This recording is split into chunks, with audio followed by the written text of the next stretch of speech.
ओम नमो भगवते वासुदेवाय. कर्दम महामुनी आणि देवहूती यांना ज्या 9 मुली झाल्या, त्या 9 मुलींचा विवाह कोणाकोणाशी करून दिला आणि पुढे त्यांची संतती कशी कशी वाढत गेली याचं वर्णन मैत्रेयी विदुरांना सांगतायत. ते म्हणाले की महर्षी पुलहांची परमसाध्वी पत्नी जी गती, तिच्या ठिकाणी कर्मश्रेष्ठ, वरियान आणि सहिष्णू असे 3 पुत्र जन्माला आले. अशाच प्रकारे कर्दमांची आणखीन एक मुलगी क्रिया, जिचा विवाह क्रतुशी झाला, त्यांच्या ठिकाणी ब्रह्मतेजानं अतिशय संपन्न असे दिव्य बालकिल्ल्यादी 60,000 ऋषी जन्माला आले. वसिष्ठांची एक पत्नी ऊर्जा म्हणजेच अरुंधती, तिच्या ठिकाणी चित्रकेतू, सुरोची, विरजा, मित्र, उल्बण, वसुभृदयान आणि द्युमान असे 7 ब्रह्मर्षी जन्माला आले की ते अतिशय विशुद्ध चित्ताचे होते. याशिवाय त्यांना आणखीन एक पत्नी होती, जिच्यापासून शक्ती आदी आणखीन काही पुत्र जन्माला आले. अथर्वा मुनींची पत्नी जी चित्ती, तिच्या ठिकाणी दधीची नावाच्या तपोनिष्ठ ऋषींचा जन्म झाला, ज्यांचं दुसरं नाव अश्वशिरा असंही होतं. आता म्हणाले मी तुम्हाला भृगुवंशाचं वर्णन सांगतो. महाभाग भृगुजींनी आपली पत्नी ख्याती हिच्या ठिकाणी धाता आणि विधाता अशा 2 पुत्रांना जन्म दिला आणि श्री नावाची आणखीन एक मुलगी त्यांना झाली की जे अतिशय भगवत परायणा होती. मेरू ऋषींनी आपली आयती आणि नियती अशी जी 2 स्त्री अपत्य होती, ज्या 2 मुली होत्या, त्यांना क्रमशः धाता आणि विधाता यांना दिल्या आणि त्यांच्यापासून त्यांना मृकंड आणि प्राण असे 2 मुलगे मिळाले. त्यातले जे मृकंड होते त्यांचा पुत्र मार्कंडेय म्हणून विख्यात झाला आणि प्राणाचा मुलगा मुनिवर वेदशिरा या नावानं जन्माला आला.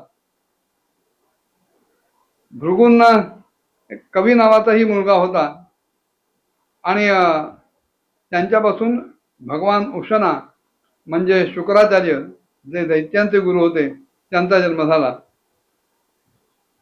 मैत्रेयी विदुरांना सांगतात की ह्या सगळ्या मुनीश्वरांनी सुद्धा आपली संतती निर्माण करून आपल्या ठिकाणी अनेक पुत्रांना कन्यांना जन्माला घालून सृष्टीचा विस्तार केला. अशा प्रकारे मी तुम्हाला आता या कर्दमांच्या मुलींच्या संततीचा भाग ऐकवला. हे सगळं जो कोणी अत्यंत श्रद्धेनं ऐकेल त्याच्या ठिकाणची सगळी पापं नष्ट होतील. पुढे मैत्रेयी सांगतायत की ब्रह्मदेवाचे जे पुत्र दक्ष प्रजापती,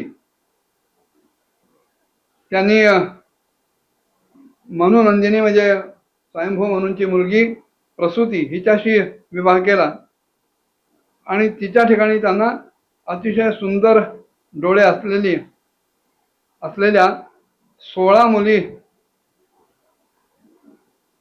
जन्माला घातल्या. भगवान दक्षांनी त्यांच्यापैकी 13 मुलींना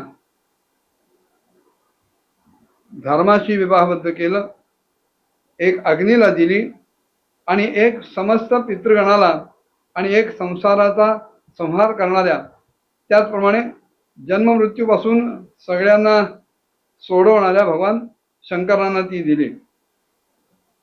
श्रद्धा, मैत्री, दया, शांती, पुष्टी, तुष्टी, क्रिया, उन्नती, बुद्धी, मेधा, तितिक्षा, धी आणि मूर्ती अशा या धर्माच्या 13 पत्नी आहेत.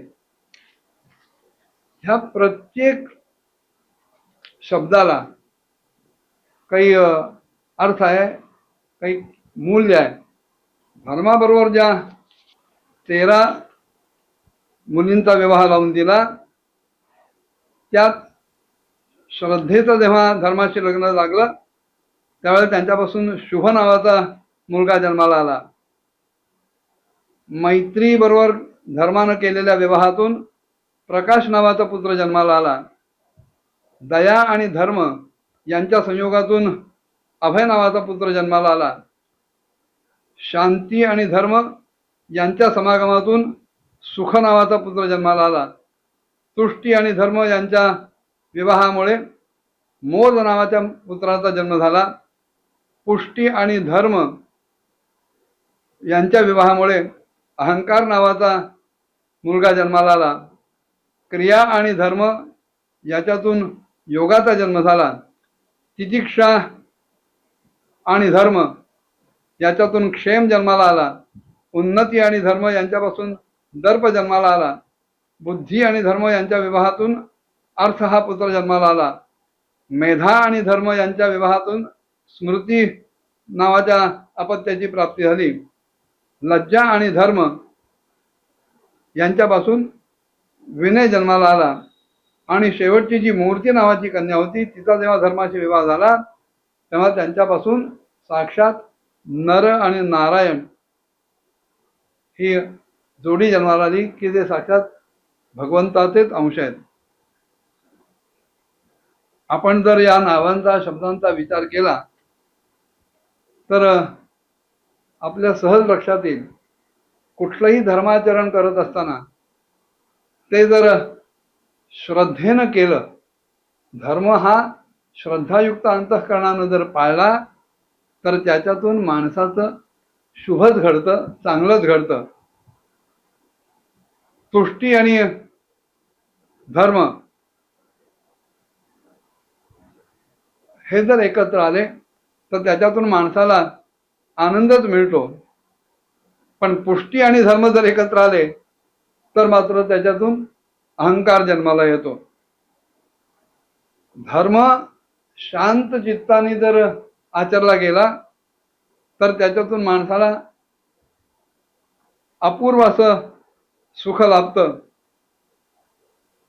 पण उन्नतीचा जर धर्माशी विवाह झाला तर त्याच्यातून दर्प जन्माला येतो. ज्या वेळेला माणसाची प्रगती होते त्या प्रगतीचा सुद्धा माणसाला एक प्रकारचा दर्प वाटायला लागतो. धर्म याचा अर्थ जर कर्तव्य घेतला आणि ते कर्तव्य जर बुद्धी वापरून केलं गेलं तर त्याच्यातून अर्थाची निष्पत्ती होऊ शकते. मेधा आणि धर्म हे जर एकत्र आले तर त्याच्यातून माणसाला चांगल्या स्मृतीचा लाभ होतो. अशा अनेक गोष्टी जरी आपल्याला हे सामान्य शब्द किंवा काही भावना वाटत असल्या तरी कोणाशी काय संयोग झाला असता, कशाचा लाभ होतो हे चिंतन अतिशय महत्वाचं आहे. भागवत हे केवळ शब्दांनी जाणण्याची गोष्ट नाहीये, त्याच्यावर चिंतन करणं सुद्धा अपेक्षित आहे. नरनारायणांचा जन्म झाल्यानंतर संपूर्ण विश्वानं आनंदित होऊन प्रसन्नता प्रकट केली आणि त्यावेळेला सगळ्या लोकांची मनं, सगळ्या दिशा, वायू, नदी, पर्वत सगळीकडे प्रसन्नता पसरली गेली. आकाशामध्ये मांगलिक वाद्य वाजायला लागली. देवता फुलांचे वर्षा करायला लागले. मुनी प्रसन्न झाले, त्या दोघांची स्तुती करायला लागले. गंधर्व आणि किन्नर गाणी म्हणायला लागले. अप्सरा नाचायला लागल्या. असा सगळीकडे आनंद आणि मांगल्याचा भाव सगळीकडे पसरला आणि ब्रह्मादी समस्त देवता नानाविध स्तोत्रांनी या नरनारायण ऋषींच्या रूपातल्या भगवंताची स्तुती करायला लागले. ह्या देवतांनी स्तुती करताना अनेक प्रकारे बोलायला सुरुवात केली. ते काय बोलले पुढच्या भागात बघूया. ओम नमो भगवते वासुदेवाय.